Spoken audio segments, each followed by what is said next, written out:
Subscribe करें और bell दबाएं ताकि कोई खबर रह न जाए।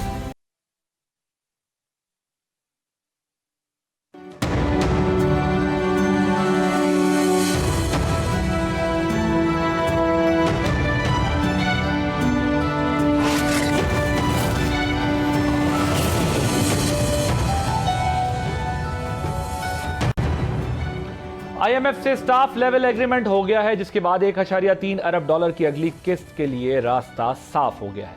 वजीर आजम ने वाजे किया कि कोई मिनी बजट नहीं आएगा, लेकिन सवाल यह है कि क्या बिजली और पेट्रोल की कीमतों में ड्यू रिलीफ मिलेगा।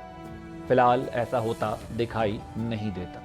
दूसरी तरफ अपोजिशन जमातें ईद के बाद एहतजाज का प्रोग्राम बना रही हैं। बानी पीटीआई ने पार्टी लीडरशिप को सियासी मुजामत बढ़ाने की हिदायत की है, लेकिन क्या पीटीआई अंदरूनी इंतशार पर काबू पा लेगी। गुज़िश्ता रोज अडियाला जेल में मुलाकात के बाद सलमान अकरम राजा ने फैसल चौधरी को लीगल टीम से निकाल दिया है। फैसल चौधरी पर मनफी प्रोपेगेंडा करने का संगीन इल्जाम भी लगाया है। इस सूरत हाल से पहले निकाले हुए शेर अफजल ने इस उम्मीद का इजहार किया है कि बहुत जल्द इमरान खान की बरतरफी की बारी आने वाली है। क्या पीटीआई में कोई नया धड़ा बनने जा रहा है। इसके अलावा बिलावल भुट्टो कौमी सलामती का एक और इजलास बुलाने की तजवीज़ दे रहे हैं, लेकिन क्या गुज़िश्ता मीटिंग का बॉयकॉट करने वाली जमातों की शिरकत के लिए कोई उनके पास सिग्नल है या वो उन्हें कन्विंस कर लेंगे।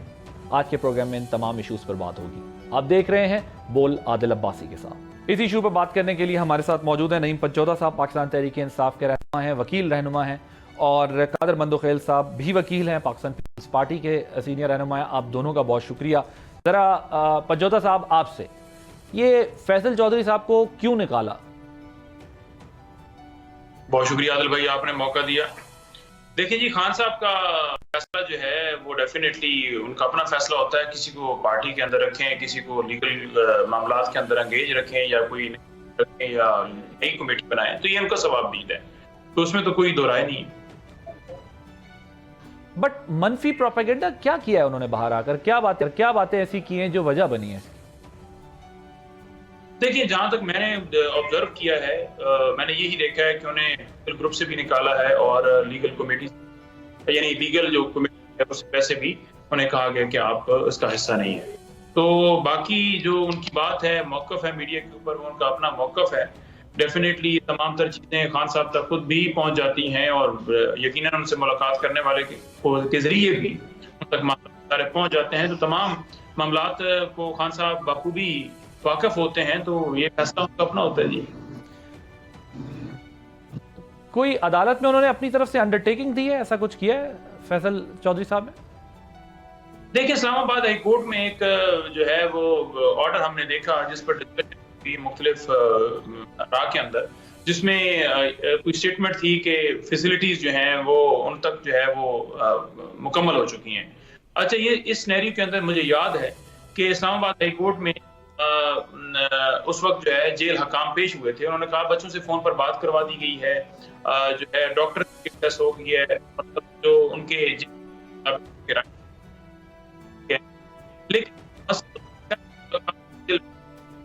लेकिन नहीं पंचौदा साहब, आपके सिग्नल्स ड्रॉप हो रहे हैं, आपको कोशिश करते हैं रिकनेक्ट करें ताकि आपकी आवाज़ ज़रा साफ आ सके, क्योंकि ये अब हम देख रहे हैं कंटिन्यूटी के साथ जो वकील हैं तहरीक इंसाफ के, अब वही दूसरे ग्रुप वकीलों का जो है वो उनको टारगेट कर रहे हैं। और धड़ेबंदियाँ, इख्तलाफात तो अपनी जगह थे ही थे, लेकिन अब जो है वो मतलब, और वकला ग्रुप्स की लड़ाई आज से नहीं है, पीटीआई में शुरू से, लेकिन अब तो बहुत ज़्यादा बढ़ गई है। क्या वजह है कि आपको भी जो है वो आपसे बड़े सख्त अंदाज में, सख्त लहजे में गुफ्तगू की अलीमा खान साहिबा ने, और उन्होंने कहा वकील यहाँ आते हैं, पिटिशन साइन कराते हैं और फिर गायब हो जाते हैं, और इसके अलावा भी पार्टी के अंदर से ये आवाज़ें उठ रही हैं कि ये वकील आके ऐसे अपना कद ऊंचा कर रहे होते हैं बस आके खान साहब के नाम पे। तो क्या जो पिछला ग्रुप है अब उसको धक्का दिया जा रहा है और नया ग्रुप अब आगे आ रहा है वकीलों वाला? नहीं, ऐसी कोई बात नहीं। ये होता है जी कि वकील अपना कद ऊंचा कर रहे हैं। देखिए, मुश्किल टाइम के अंदर जो है वो इमरान खान साहब ने एतमाद किया और वकीलों ने ही डिलीवर किया। यकीनन जो जितने भी रहनुमात जो पुराने वर्कर वो हिडन होना पड़ा, और रीजन यही थी क्योंकि पाकिस्तान के अंदर कानून नहीं है, उठा लिया जाता है, अगवा कर लिया जाता है, प्रेस कॉन्फ्रेंस करवाई जाती हैं। जहाँ तक बात है, मेरे हवाले से आपने बात की है, तो ऐसी कोई बात नहीं है कि वो मुझसे वो नाराज़ हैं, नालां हैं। 8-10 लोग खड़े थे जिनसे उनकी बात हुई और डेफ़िनेटली वो हक रखती हैं, भाई के हवाले से वो फ़िक्रमंद होती हैं और खान साहब की बहन हैं। तो उन्होंने बातचीत की, उसके अंदर ऐसा नहीं था कि वो मेरे साथ कोई उसको मशरूत कर रही थीं। आपने कैसी करवाई? लेकिन बड़ी सख्त बात की थी ना जी, बहुत सख्त तरीके से बात की थी उन्होंने कि ये इस तरह का सारा होता है। दूसरा, आप लोग तो कहते थे कि पार्टी के अंदर जो है वो फैमिली और फैमिली लीडरशिप नहीं होगी और हम ये सारा वो नहीं करेंगे। अब तो हम देख रहे हैं कि फैमिली के अप्रूवल से लोग इन होते हैं, फैमिली के अप्रूवल से आउट होते हैं। नहीं, देखिए केसेस के हवाले से बात की, उनकी बहन है, वो बाहर मीडिया पे भी बात करती रहती हैं खान साहब के केसेस को लेकर, उनकी कैद को लेकर, उनके साथ जो ट्रीट किया जाता है उसको लेकर। तो उस नहरी के अंदर उन्होंने बात की, कोई ऐसा लेकिन पंचौता साहब, अगर आप लोग खान साहब का केस लड़ रहे थे, मुश्किल वक्त में वकील भाग रहे थे, और अगर मुश्किल वक्त में अगर उनकी बहन भी है, उनको तो पता होना चाहिए ना कि आप लोग मुश्किल वक्त में लड़ रहे थे। अब वो वकीलों को तो बिल्कुल बड़ा इन अ वे इंसल्ट ही किया गया है ना। कुछ 1 महीने पहले फैसल चौधरी साहब ये कहते दिखाई दे रहे थे कि मुझसे ज्यादा एतमाद ही किसी पे नहीं कर रहे हैं, वो मतलब ये कह दिया। सारा कुछ जाहिर है वो हम देखते भी हैं, लेकिन अब आप लोगों को वो किया जा रहा है। मंदोखेल साहब, आपके ख्याल में ये क्या हो रहा है? बाबर अवान साहब को भी निकाला गया, साथ में फैसल चौधरी साहब को भी निकाला गया। पार्टीज में इसी तरह के इख्तलाफात होते रहते हैं, या यहाँ ज़रा कुछ ज़्यादा है कि वकीलों के ग्रुप इतने स्ट्रांग हो गए हैं कि वो केसेस की वजह से या अपनी तशहीर की वजह से आगे आ रहे हैं? क्योंकि उन पे तो ये इल्ज़ाम लग रहा है कुछ लोग अपनी तशहीर की वजह से ऐसा कर रहे हैं और कुछ लोग अपने मफादात के लिए। ये क्या हो रहा है आपके ख्याल में? क्या हुआ है, या ये फिर पार्टीज में हो जाता है, कोई मसला नहीं? आदिल अब्बासी साहब, पहली बात तो ये कि कोई भी कैदी हो जेल में एक दिन जो ना गुजरना, चाहे 5 स्टार होटल क्यों ना हो, तो बड़ा मुश्किल होता है। और यकीनन फिर वो हर पेशी पे उनकी नज़र होती है कि फला पेशी क्यों तारीख हो गई, वकील क्यों लेट पहुंचा, जज ने क्यों ऑर्डर नहीं किया। तो ये मायूसी तो आम जो कैदी या मुलजिमान होता है उनके अंदर तो होती है। तो यकीनन खान साहब भी जेल के अंदर है और आए दिन टॉक शो, आए दिन जिनके प्रेस कॉन्फ्रेंस, तो यकीनन वो ये सारी चीज़ों को उसने क्या करना है, वो तो अपने केसेस को देखेंगे, केसेस क्या है। ये बात भी सच है कि जहां 8 फरवरी से पहले जो माहौल था, वहां कोई पीटीआई का वर्कर जो है ना वो सामने आने को तैयार नहीं था। तो मेरे ख्याल में सबसे पहले तो शेर अफजल मरवत साहब, उसका पार्टी से कोई ताल्लुक नहीं था, तो वो पार्टी में आए और उन्होंने लीड की है, वकालत की है। उसके बाद शोएब शाहीन साहब को कोई ताल्लुक नहीं था, ये पंजोता साहब भी गवाह है, उस मेरे साथ फिर टॉक शो में थे, वो पीटीआई का नहीं था, वो इस्लामाबाद बार एसोसिएशन के सदर की सियासी वो टॉक शो में यकीनन फेवर करते थे पीटीआई को। तो इस तरह बहुत सारे, सलमान अकरम राजी साहब का क्या ताल्लुक था। तो ये बहुत सारे लोग जो इलेक्शन से पहले आ गए थे और टॉक शो में जारी बातें वकील थे और किसी से डरते भी नहीं थे और डिफेंड करते थे पार्टी को वगैरह वगैरह। लेकिन अब ऐसा ऐसा लग रहा है कि इन्हीं वकीलों ने जो है ना वो पार्टी पे कब्जा करना शुरू कर दिया है। आप देख रहे हैं कि वो आए दिन जो है ना वो वकील रहनुमा मिल रहे हैं। कहाँ है वो उमर अयूब साहब जो मिलने को जाता है, कहाँ है वो शाह महमूद कुरैशी साहब, कहाँ है वो चौधरी बरादरान जो पंजाब के हैं। तो में बहुत सारे लोग हैं जिनको कोई आता पता नहीं है, ना उनकी न्यूज आती है, ना उनसे कोई मिलने जाता है, सारी चीजें। फिर आपने पंजोता साहब की बात की, मैं उनको शो में देखता रहता हूँ, ये कहते हैं कि मैं 2 घंटे बैठा रहा था, 3 घंटे बैठा रहा था, वहां पे लिस्ट ये है। भाई आपके क्या काम है? आपका वहां पे आप बुशरा बीबी के तर्जुमान है और खुद हलीमा बीबी ने बहुत तल्ख बात आपके साथ कर ली है कि आप क्यों जाते हो, और आपके ऊपर इल्जाम भी लगा है कि आप किन किन से मिलते हो। तो ये सारी चीजें मुझे लग रहा है कि पीटीआई को वकीलों ने काबू कर दी है, और जो इनकी सियासी जो जदोजहद करने वाले जो डे 1 से जो वर्कर थे वो तो बेचारे साइड पे लगे। अब वकीलों का मुकाबला है, कोई बाबर अवान वर्सेस सलमान अकरम वर्सेस शेर अफजल मरवत शोएब शाहीन। तो ये चलता रहेगा और मेरे ख्याल में जो ना ये खान साहब को कोई फायदा नहीं होगा। ये जो असल लोग हैं वो पीछे चले जाएंगे और ये वकील ही जो है वो आपस में मुकाबला करते रहेंगे। अच्छा मंदोखेल साहब, आपके ख्याल में ये जो अलीमा खान साहिबा ने कहा है कि भाई बताएं तो इमरान खान से क्या चाहिए, तो वो क्या कहना चाह रही हैं आपके ख्याल में? क्या वो एक इशारा है कि भाई हमें एग्जैक्ट बता दें आप क्या चाहते हैं ताकि हम फिर उस तरफ गौर करें? और क्या कुछ मायूसी हो गई है अब इनको कि रास्ता कोई नहीं निकल रहा, ना एहतजाज का, ना धरनों का, ना तहरीक का, ना जलसों का, तो अब और ना ख़त का जवाब आ रहा, तो कुछ मायूसी सी हो गई है इस वजह से? अब हुकूमत की तरफ इशारा है ये आपके ख्याल है?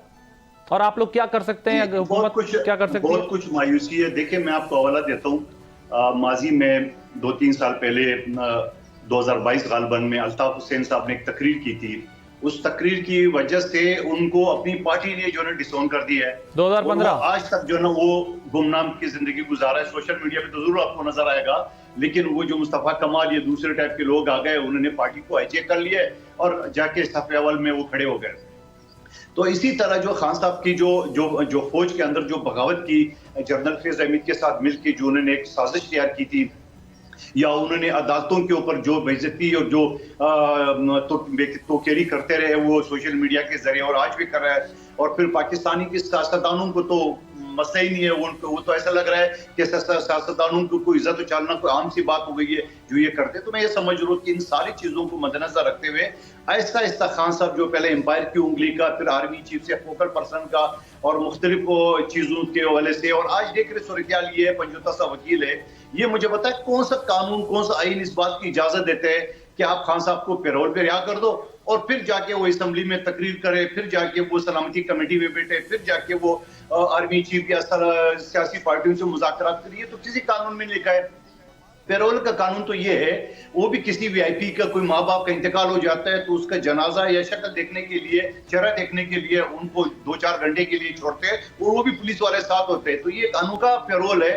तो इसका मतलब ये है, इससे पहले जो पीटीआई ने मुज़ाकरात की हुकूमत से, वो भी 1 पार्टी एजेंडा था। तो इनका एक 1 पार्टी एजेंडा है कि खान को रिहा कर दो।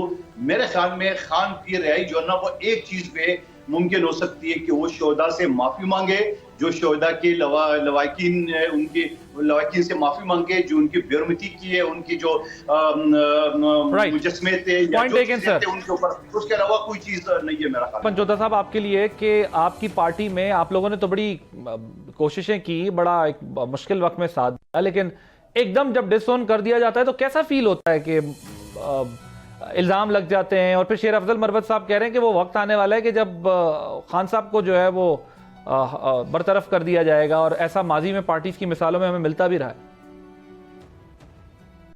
देखिए, पहली बात तो यह है कि खान साहब इस वक्त अडयाला जेल में हैं और झूठे मुकदमात में पाबंद सरासर किए गए हैं, पॉलिटिकल विक्टिमाइजेशन सारी जारी है। खान साहब डेफिनेटली जेल में हैं, उन तक कम जो है वो लोगों की रसाई होती है। इन्होंने बात की कि असद कैसर साहब, उमर अयूब साहब किधर हैं, शाह महमूद कुरैशी साहब किधर हैं, या बाकी दीगर किधर हैं। तो इनकी इन्फॉर्मेशन के लिए ये है कि सैकड़ों मुकदमात में आए रोज रोजाना पेशियों पर जाते हैं, वो अपने नजरिए पर कायम है और अपने लीडर के साथ खड़े हैं। और शाह महमूद कुरैशी साहब अडयाला जेल में, वो जो है कहीं पर लंदन भागे नहीं है, वो डील करके फरार नहीं हुए, बल्कि अपने लीडर के साथ तमाम तरसोबतें, परेशानियां, मुसीबतें बर्दाश्त करते हुए वो उनके साथ फर्म खड़े हैं, और उनको मुलाकात की इजाजत नहीं दी जाती। इसलिए हम इस्लामाबाद हाई कोर्ट में गए थे। तो ये पंचोता साहब ये बताएं कि ये बाबर अवान साहब की कल मुलाकात फिर किस तरह हुई है? अगर वो नहीं चाहते तो फिर ये मुलाकात कैसे हुई है? उन्होंने कोर्ट से एक ऑर्डर लिया हुआ था, वही उन्होंने जाकर उधर अंदर बात भी की, बताया, क्योंकि 6 नाम हम भिजवाए हुए थे। हम चाह रहे थे कि, यानी राजा साहब चाह रहे थे कि जो एसओपी नहीं, बट सलमान अकरम राजा साहब कह रहे हैं मैंने तो नाम नहीं दिया बाबर अवान साहब का, वो तो ओपनली कह रहे हैं। देखिए, उन्होंने नाम नहीं दिया, उस लिस्ट के अंदर उन्होंने नाम नहीं फराम किया था, क्योंकि जो है उनके पास ऑर्डर था, तो जेल वालों ने उनको जो है अलाउ किया। अब बात यह है कि राजा साहब जो मौकफ अपना बयान कर रहे थे, इससे तो देखें ना, जनरली ये इंप्रेशन मिला कि बैक चैनल अगर इल्जाम लगता है, कि हमें पता है आप लोगों पे भी, सब पे लगता है इल्जाम, किसी को भी नहीं बख्शा जाता आपकी पार्टी में तो, और जाहिर है वो बंदा अपने बयानिए का शिकार खुद भी होता है। लेकिन ये बताएं कि फिर इसका मतलब ये कि स्पेस तो रखी हुई है ना, कि अगर सलमान अकरम राजा साहब इस वक्त लीगल टीम को हेड कर रहे हैं और सलमान अकरम राजा साहब ने नाम नहीं डाला, फिर भी बाबर अवान साहब मिलके आ गए, तो बैकडोर तो उन्होंने फिर खान साहब ने भी खुला रखा हुआ है ना, कि हाँ अगर कोई आ जाए तो मिल ले, अगर काम ना बन रहा हो तो फिर मैं निकाल दूंगा। नहीं, बैकडोर की ऐसी कोई बात नहीं है। देखें, ये एक जेल के अंदर एक कंट्रोल माहौल है, और वहां पर आपको पता है कि जेल को जैसे कंट्रोल किया जाता है, कभी खान साहब का अखबार बंद किया जाता है, कभी उनकी किताबें बंद की जाती हैं। 6 महीनों में 4 दफा बच्चों से फोन पर बात हुई है, हालांकि हफ्ते में 1 दफा लाजमी बात होनी है। इसी तरह से उन तक जो है वो मेडिकल जो चेकअप के लिए उनके डॉक्टर की रसाई हासिल नहीं है।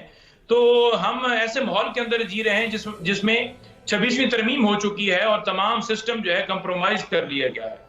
अब जब अडयाला जेल का कोई सुपरिटेंडेंट हो या कोई और जेल हकाम हो, तो उन्हें जब पता है कि इस्लामाबाद हाई कोर्ट में मामला जाएगा। लेकिन मुझे ये बताएं फिर, फिर पाबंदी कैसे हुई यार? मुझे ये समझाएं कि आपकी वाली लिस्ट को भी एंटरटेन किया जा रहा है जेल में, जो आपकी लिस्ट में नहीं है वो भी जा रहे हैं, जाके मिल रहे हैं जेल में, फिर पाबंदी कर रहा है। फिर तो बाबर अवान साहब अपने तरीके से मिल रही है, आपकी पार्टी की अपनी लिस्ट है, फिर प्रॉब्लम किधर है? वो तो बड़े सीनियर वकील हैं, जरदारी साहब के जमाने में भी वो जो है वो जाते थे, मिलते थे, सारा कुछ करते थे, फिर पाबंदी किधर है? फिर तो जो जिसको एक्सेस मिलता है वो चला जाता है, किसी को अगर नहीं मिलता होगा तो वो और बात है।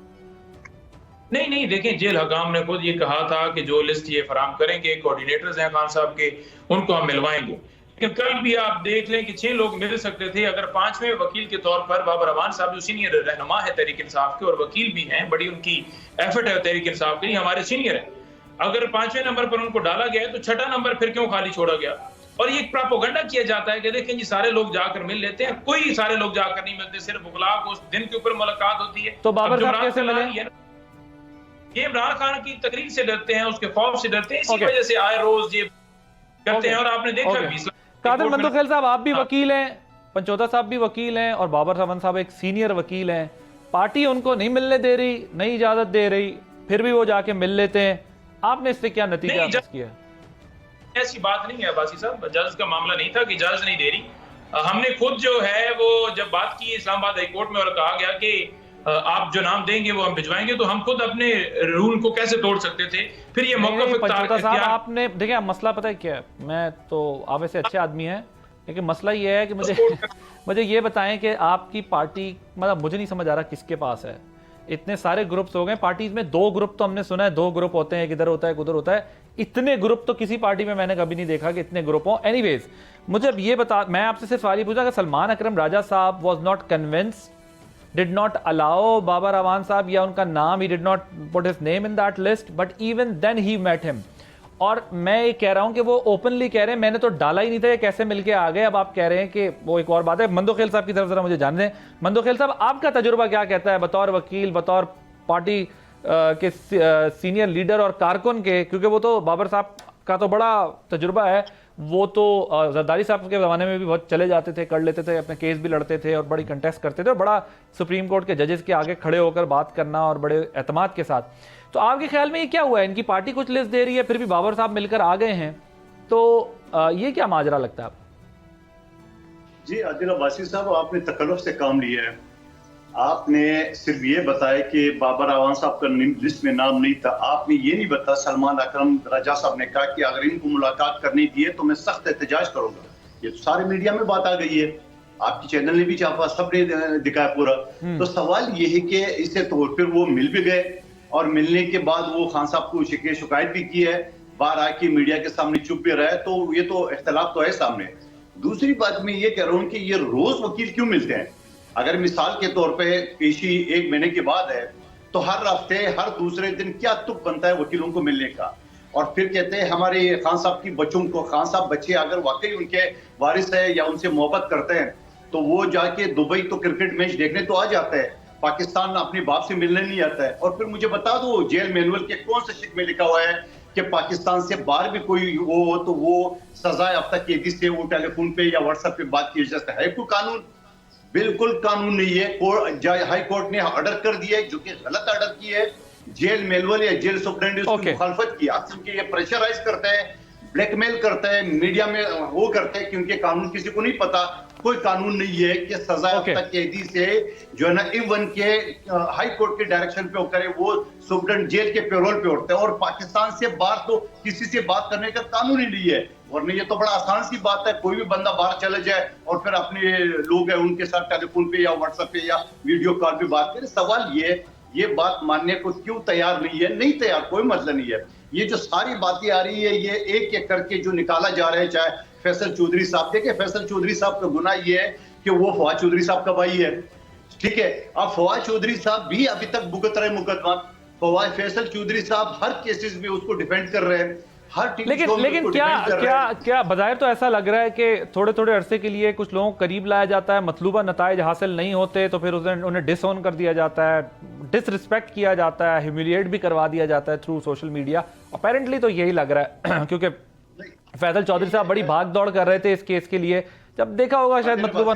हाँ, एक जुमला सुन ले, और आपको नहीं लग रहा है, मैंने आपको अल्ताफ हुसैन साहब का हवाला दिया है, आपको नहीं लग रहा है कि खुफिया आहिस्ता आहिस्ता सलमान का अकरम राजा या किसी और की सूरत में ऐसा ऐसा पार्टी वालों को खुद ही निकाल रहे हैं ताकि अगले को निकालने की जरूरत ही ना पड़ जाए। तो ये आपको नहीं लग रही बात? सलमान अकरम का क्या वास्ता? कौन सा काउंसलर रहा है, वार्ड का ओहदेदार रहा है, डायरेक्ट जनरल सेक्रेटरी बने। Point taken sir, thank you so much. Qadir Mandokhel sahab, Naeem Panchota साहब की आप गुफ्तगू सुन रहे थे। यहाँ पे एक ब्रेक के बाद जब वापस आएंगे तो एक और अहम इशू डिस्कस करेंगे आफ्टर दिस शॉर्ट ब्रेक।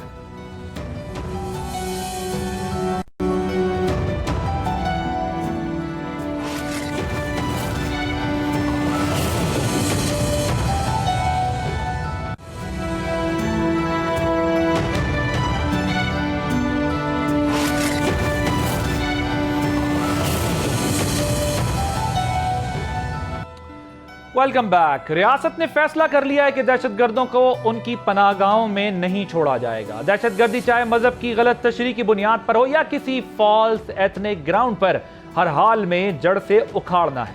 अब दहशतगर्दों और उनके सियासी विंग्स के लिए कोई सॉफ्ट कॉर्नर नहीं रहेगा, क्योंकि मसला रियासत की बका का है। जाफर एक्सप्रेस पर हमले के बाद कई लोग दहशतगर्दों की हिमायत में खुलकर सामने आए। इनमें से एक डॉक्टर महारंग बलोच भी हैं।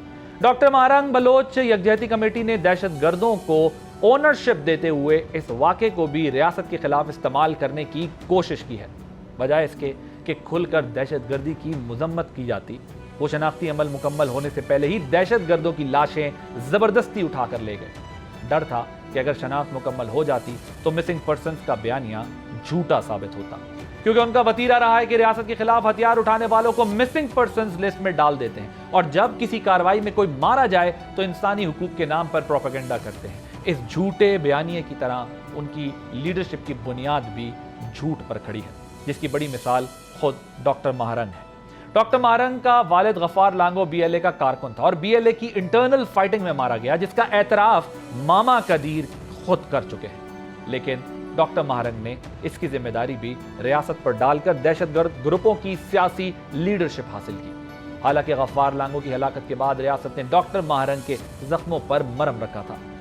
मेरिट के बगैर मेडिकल की मुफ्त तालीम दिलाई थी। डॉक्टर महारंग को दिए जाने वाले माहाना स्टाइपेंड के सबूत मौजूद हैं, लेकिन रियासत की वफादारी के बजाय, रियासत के का शुक्र अदा करने के बजाय, क्योंकि दो सूरतें हैं। जब रियासत इस किस्म की सहूलत दे रही है, तब भी जो दहशतगर्द ग्रुप हैं इस्तेमाल करते हैं रियासत के खिलाफ उन स्टूडेंट्स को, और जब रियासत एक्शन करती है तो तब भी ये लोग इस्तेमाल करते हैं इन ग्रुपों को, इन यंगस्टर्स को अगेंस्ट स्टेट। और महारंग ने भी मुल्क दुश्मन कुव्वतों से ही जाकर हाथ मिलाया। बीएलए की रिवायत के मुताबिक पहले रियासत से फ़ायदा उठाया और फिर तालीम मुकम्मल करने के बाद बीएलए की तरफ से ही उसको लॉन्च कर दिया गया। बीएलए की रिवायत रही है कि वो मारे जाने वाले दहशतगर्दों या दहशतगर्दों के हाथों मारे जाने वाले आम बलोच लोगों के बच्चों को उठाते हैं, महरूमी और इंसानी हुकूक की फर्जी कहानियों पर मबनी डॉक्यूमेंट्रीज बनाते हैं और फिर बैरून मुल्क से फंडिंग लेते हैं। डॉक्टर महारंग का ऊपर आना भी इस प्रोसेस के जरिए ही मुमकिन हुआ, लेकिन अब ये नकाब उतरते जा रहे हैं। कोई भी शख्स रियासत के खिलाफ बंदूक उठाए या बंदूक उठाने वालों की हिमायत और तर्जुमानी करे, इन दोनों में अब फर्क नहीं किया जाएगा, क्योंकि बीएलए की दहशतगर्दी का निशाना बनने वाले मजदूर और आम शहरी इंसाफ के मुंतजर हैं। वो क्या कहते हैं, जानिए।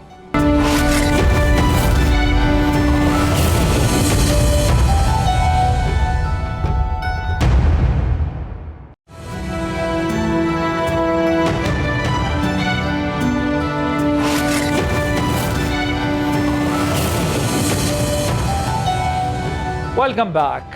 हाई पावर्ड सिलेक्शन बोर्ड ने ग्रेड 21 के 36 अफसरान को ग्रेड 22 में तरक्की दे दी है। सिविल सर्वेंट्स की तरक्कियों के इस अमल में मेरिट को नजरअंदाज किए जाने का इंकशाफ हुआ है।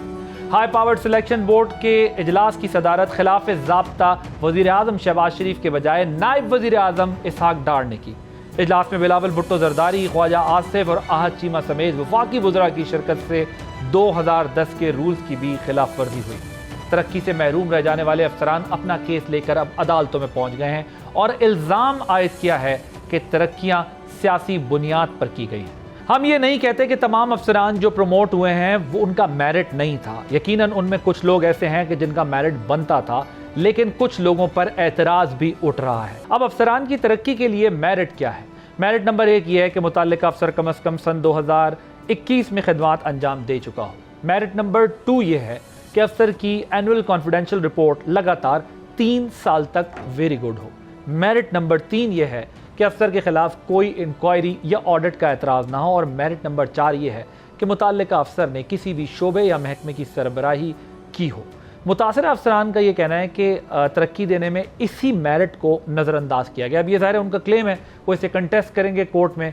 और उन्होंने कहा है कि जो तरक्की से महरूम रह जाने वाले अफसरान में जिनका नाम सामने आ रहा है उसमें आमिर जुल्फ़िकार साहब हैं, इनाम गनी साहब हैं, तारिक बख्शी साहब हैं, सोहेल अली साहब हैं, शाबानो साहिबा हैं और दीगर शामिल हैं। अब जो ये मुतासरा अफसरान में से आमिर जुल्फ़िकार जो हैं वो इस्लामाबाद में सर्व कर चुके हैं बतौर आईजी, और ये मोटरवे के आईजी भी रहे हैं और पंजाब में भी ये आईजी रहे हैं। सो 3 टॉप पोजीशंस पे। तो अब सवाल ये है कि अगर अहल नहीं थे तो इतनी टॉप पोजीशंस क्यों दी, और अगर जो है वो अहल हैं तो फिर उनके साथ ये नाइंसाफ़ी क्यों की गई है। बहरहाल कोर्ट्स में ये मैटर है, कोर्ट्स ने देखना है। लेकिन अपेरेंटली ये कहा गया है कि इस प्रोसेस के अंदर जो है वो एम्बिग्यूटी है, इर्रेगुलरिटीज़ हैं और ये अकॉर्डिंगली नहीं है। तो ये सूरत हाल अफसरान तरक्की और तबादलों की सूरत में सामने आई है। आने वाले दिनों में पता चलेगा कि इनको कोर्ट से क्या नतीजा मिलता है, क्या फैसला इनके हक़ में आता है या इनके खिलाफ आता है। आदिल अब्बासी को इजाज़त दीजिए। अल्लाह हाफ़िज़।